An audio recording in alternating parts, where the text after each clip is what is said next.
In this video, we will go over Step 4 to demonstrate how to determine the job rate for each job class.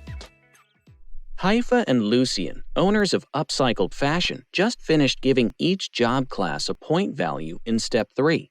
They are now referencing employee contracts and payroll records to determine the job rate for each job class.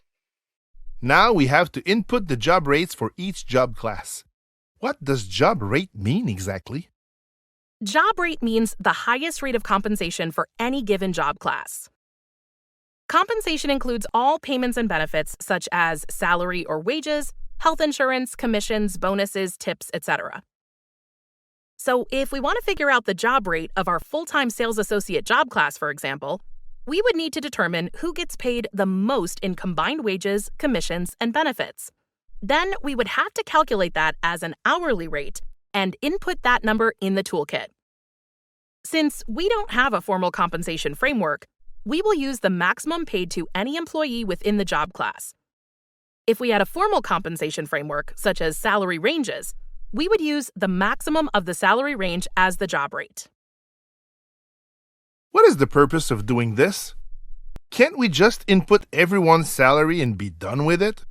We can't do that because not all of our employees are paid the same way.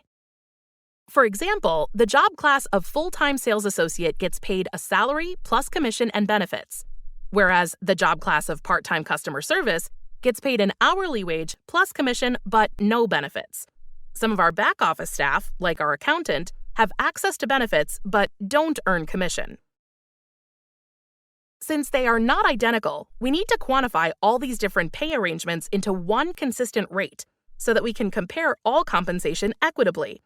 This will help us ensure that similarly valued job classes are compensated equitably. Let's start with the full-time sales associate job class. I know that Benita is receiving the highest salary of the associates, and she usually makes more in commission than Arthur and Tamara.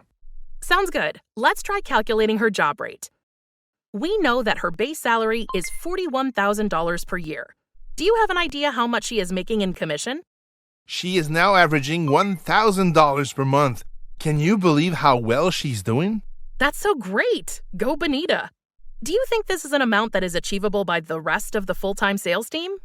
Yes. Last month, Tamara came quite close, and I'm sure Arthur will too once he has been in the position for a bit longer. Okay, so Benita is the highest paid member of the job class at the moment. That means we use her salary to determine the rate for the class. Let's say Benita is making an additional $12,000 in commission. Now, we need to add the value of the benefits. Do you know how much that is? It is $5,500 per year. So if we add her salary, commissions, and benefits, we end up with $58,500 per year. If we divide this number to an hourly rate, we get $28.13 per hour. So $28.13 is the job rate for the full-time sales associate job class. Since the business is doing so well, should we think about establishing a more formal compensation framework with defined salary ranges and such? That's something we should definitely talk about. However, we need to make sure we give ourselves enough time to discuss all the decisions that would go into it.